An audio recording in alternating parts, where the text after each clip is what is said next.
नमस्कार दोस्तों, कैसे हैं आप लोग। आशा है आप लोग अच्छे होंगे। दोस्तों, चटपटी कहानियों में आपका स्वागत है।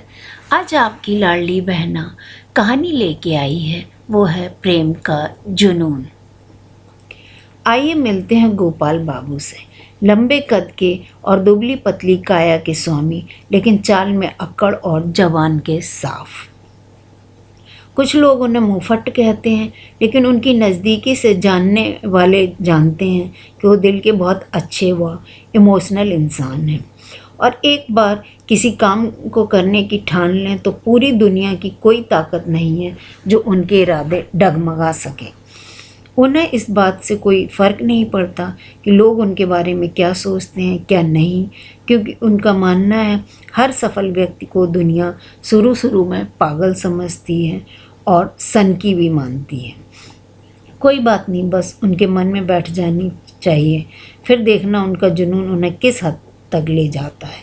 एक बार उन्हें पर्यावरण दिवस पर आयोजित किसी गोष्ठी में शामिल होने का अवसर मिला, पर गोपाल बाबू केवल अपने मित्र के अनुरोध पर उसकी बात रखने के लिए चले गए। लेकिन जब तक वहाँ उन्होंने वक्ताओं के विचार सुने तो वे गहन चिंतन में करने पर विवश हो गए। एक वक्ता ने बहुत ही मार्मिक स्वर में कहा, जब वह प्रश्न उठाया, बताइए हम इस धरती को, इस पर्यावरण को क्या दे रहे हैं? जिन पेड़ों की बदौलत हम जीवन भर ऑक्सीजन लेते हैं, क्या इन पेड़ों में से कोई एक पेड़ हमने लगाया है? अगर नहीं तो अपने प्रिय के नाम से जन्मदिन पर या किसी भी शुभ अवसर पर कम से कम एक पौधा लगाने का संकल्प करें। वक्ता के इस प्रश्न पर पूरा सभागार में चुप्पी थी। वहाँ एक उपस्थित प्रति व्यक्ति अपने मौन से इस प्रश्न पर सहमत व्यक्त कर रहा था, और हमारे गोपाल बाबू उसकी तो गर्दन ही शर्म से झुक गई। धिक्कार है हम पे, सच है हमने अभी तक कोई पौधा नहीं लगाया। अभी कौन सी देर हो गई है प्यारे, अब लगा दो। मित्र की यह बात गोपाल बाबू को जच गई। सभागार से आते हुए काफ़ी शाम हो गई थी। गोपाल बाबू विचार मग्न मुद्रा में अपनी स्कूटी पर चल रहे थे। मित्र उनके पीछे बैठा हुआ उनके इसी मौन से परेशान था कि गोपाल बाबू की खामोशी आम नहीं होती। अमूमन ये किसी विषय पर बात करते ही रहते हैं। आखिरकार रास्ते में एक पान की दुकान देखकर मित्र ने गाड़ी रुकवाई और उसकी पसंद के मगही पान को 120 नंबर की पत्ती के साथ लगाने के लिए पान वाले से कहा, और गोपाल भाई को लेकर वही रखी लकड़ी की बेंच पर बैठा गया।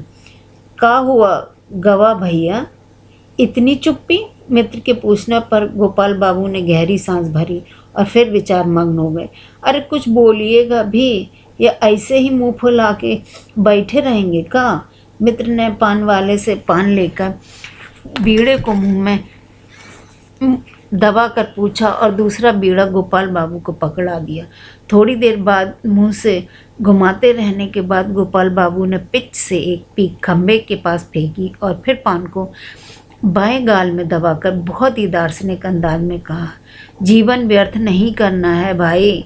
ससुर हम अब तक प्रकृति के लिए रहे हैं, अब देवे की हमार बारी बा, पर पौधा लेकर कहाँ से आए, यही सोचत रहें।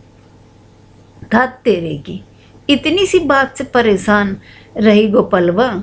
मित्र ने माथे पर हाथ मारा और फिर बोला, नर्सरी से लाइएगा और किधर से? इतना भी का सोच की पड़ी ईमा। वैसे तो ये लोग हिंदी में बात करते हैं, लेकिन जब विषय गंभीर हो तो देसी भाषा खुद ब खुद फूट पड़ती है। रात भर गोपाल बाबू स्वयं को विभिन्न प्रकार के पेड़ पौधों के बीच विचरण करते देखते रहे। अगले दिन सुबह सुबह अपने मित्र का इंतजार किए बिना ही वह घर के पास वाली छोटी सी नर्सरी चले गए। नर्सरी में बहुत प्रकार के पौधे थे, लेकिन कोई पौधा गोपाल बाबू की जेब को भारी लगता तो कोई मौसमी फूल का पौधा कुछ समय के लिए रोपने का उनका दिल गवाही नहीं देता। किसी पौधे का नाम उन्हें पसंद नहीं आया तो किसी की पत्तियाँ। आम जामुन जैसे बड़े पेड़ तो गांव जाने पर ही लगाएंगे। हमारे आंगन में तो दो चार क्यारी ही हैं। कहते हुए गोपाल भाई की निगाहें अचानक एक और रखे पौधे पर पड़ी। ये क्या है? लाजवंती मतबल की छुई मुई, नर्सरी के मालिक ने बताया। कीमती आदि गोपाल आदि सब गोपाल बाबू के मन मुताबिक थे। आखिरकार गोपाल बाबू ने एक छुई मुई का पौधा भौजाई के नाम पे अपने आंगन की क्यारी में रोप दिया। अभी गोपाल बाबू का गौना नहीं हुआ था, लेकिन दोनों फ़ोन पर खूब बातें करते थे और गौने की तारीख का इंतज़ार करते हुए रात भर एक दूसरे को अपनी ठंडी आहें सुनाते थे। अब चूंकि गोपाल बाबू ने भौजाई के नाम पे पौधा लगाया है, इसलिए उन्होंने छुई मुई को प्यार वाला नाम दिया। बाबू, पौधा लगाने के बाद समय समय पर अपनी ज़रूरत देते रहना, ताकि पौधा मुरझाए नहीं और जल्दी जड़ पकड़ ले। नर्सरी वाले की इस हिदायत को याद करके गोपाल बाबू हर 1-2 घंटे बाद उसके पास जाकर उससे प्यार से पूछते, मेरे बाबू को प्यास लगी है क्या? और थोड़ा पानी अपनी बोतल से पिला देते। समस्या तो तब आई जब ऑफिस का समय हो गया। ऑफिस जाना भी ज़रूरी था और वहाँ से बार बार आकर अपने बाबू को कैसे पूछा जा सकता है, इसलिए उन्होंने एक तरकीब लगाई।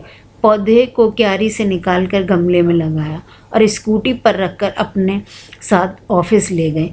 गमला उन्होंने अपनी कुर्सी के पास रख लिया। अब क्या था, गोपाल बाबू थोड़ी थोड़ी देर में इतने प्यार से निहारते जितनी भौजाई को नहीं निहारा होगा। कुछ ही दिन में गोपाल बाबू को उससे गहरा लगाव हो गया। उन्होंने गूगल पर पढ़ा था कि पौधों से बात करो तो वो भी इंसान की तरह खुश होते हैं और जल्दी बढ़ते हैं। इसलिए गोपाल बाबू उस पौधे से जब फुर्सत मिलती बात करने लगते।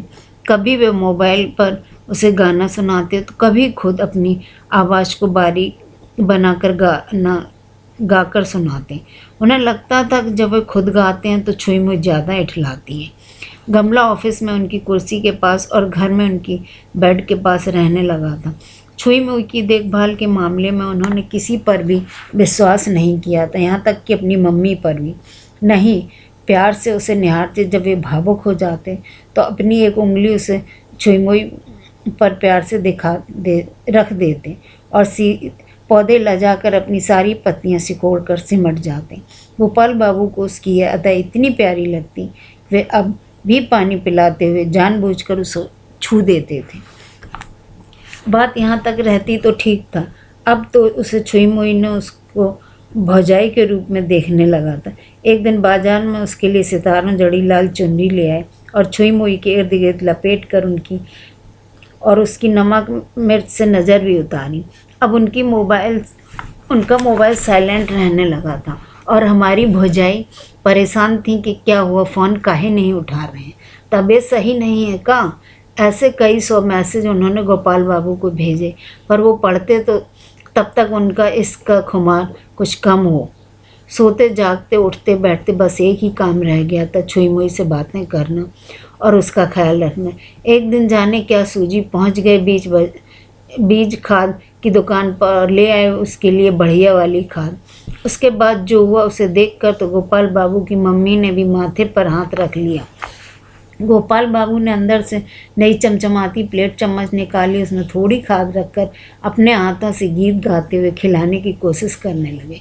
चम्मच जहाँ किसी पत्ते को छूती वहीं लजा कर सिमट जाती और भाई उसकी इस अदा पर 100 जान कुर्बान होकर उसे चूम लेते थे। और गाना भी कौन सा गा रहे थे, हमसे सनम क्या पर्दा। उधर जब गोपाल की मम्मी यह हालत देखती तो पहले से देवी देवता मनाए, उनके बाद चुपचाप अपने मित्र को फ़ोन करके बुलाया। जब वे आए तो उनसे सारी स्थिति बताकर रोने लगी। कछु करें के पड़ी, अब हालत नहीं देखी जा रही। मम्मी और उनके मित्रों के बीच गुप्त मंत्रणा हुई और तय हुआ अब गौने की तारीख जल्दी से जल्दी निकलवाओ। उन्होंने सारी बात बताई। इसके बाद की कहानी का अनुमान नहीं लगा सकते। भौजाई के सोशल मीडिया पर स्टेटस डालने शुरू हुए। बेवफा के नाम के और अपनी अदालत में जो मुकदमा लड़ा, उनके परिणाम स्वरूप कुछ दिन गोपाल बाबू देवदास बनकर रहे। फिर अब सब ठीक है। गोपाल बाबू का इसका बुखार पूरी तरह से छुटकी भौजाई के काबू में है और छुई मुई का पौधा आजकल उनके मित्र के घर में है। उनके काफ़ी मित्र छुई मुई को अपने साथ न ले जाने पर भी मुंह फुलाकर बैठे हैं। अब हमको क्या कहें भैया, केवल इतना ही कहेंगे, इश्क लाइलाज है और अंधा भी। दोस्तों, आप लोगों को यह कहानी कैसी लगी और हमारे गोपाल बाबू के छुई मुई के पौधों के बारे में आपकी क्या राय है? अगर आप लोगों को यह कहानी अच्छी लगी है तो प्लीज़ लाइक कीजिए, सब्सक्राइब कीजिए और हमारे चैनल चटपटी कहानियों को सपोर्ट कीजिएगा। धन्यवाद।